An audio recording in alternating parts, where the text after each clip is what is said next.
आज हर कोई exchange rate की बात कर रहा है। हर कोई ये कह रहा है कि डॉलर बहुत स्ट्रॉन्ग है और इंडियन करेंसी वीक है क्योंकि एक डॉलर 93 रुपीस के बराबर है।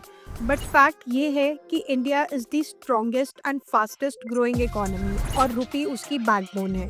और आज की वीडियो में हम ऐसे ही 3 पॉइंट्स डिस्कस करेंगे जो हमें ये प्रूव करेंगे कि चाहे डॉलर स्ट्रॉन्ग है मगर हमारी इंडियन करेंसी वीक नहीं है। डॉलर स्ट्रॉन्ग होने का सबसे बड़ा रीज़न है trade deficit. India buys a lot more from the world than it sales.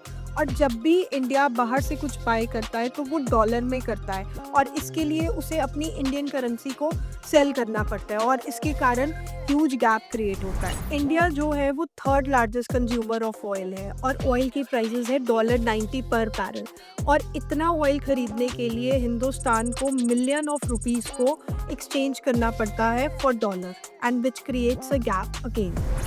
Dollar strong होने का दूसरा मेन रीज़न ये है कि डॉलर को ग्लोबल रिजर्व कहा जाता है। जब भी दुनिया में वॉर लाइक सिचुएशन हो या ग्लोबल क्राइसिस हो तो इन्वेस्टर्स अपना पैसा हमेशा एक सेफ जगह पे लगाना चाहते हैं, इसलिए वो हमेशा डॉलर्स में इन्वेस्ट करते हैं। डॉलर स्ट्रॉन्ग होने का तीसरा कारण ये है कि चाहे यूएस बॉन्ड्स जो हैं वो लो इंटरेस्ट रेट देते हैं but they are the safest investment, इसीलिए इन्वेस्टर्स जो हैं वो डॉलर की तरफ भागते हैं। एक एग्जाम्पल से समझते हैं कि अगर यूएस बॉन्ड 4% इंटरेस्ट दे रहे हैं और इंडियन बॉन्ड 7% इंटरेस्ट दे रहे हैं तो इन्वेस्टर्स अपना पैसा यूएस बॉन्ड्स में लगाना चाहेंगे because that is considered to be the more safest. There are many factors which proves that Indian currency is growing stronger day by day और सबसे पहला फैक्टर है हमारा forex reserve. As of April 2026 India का forex reserve है $700 billion, which provides RBI a shield to protect the Indian currency from the crash in the case of war or any other crisis.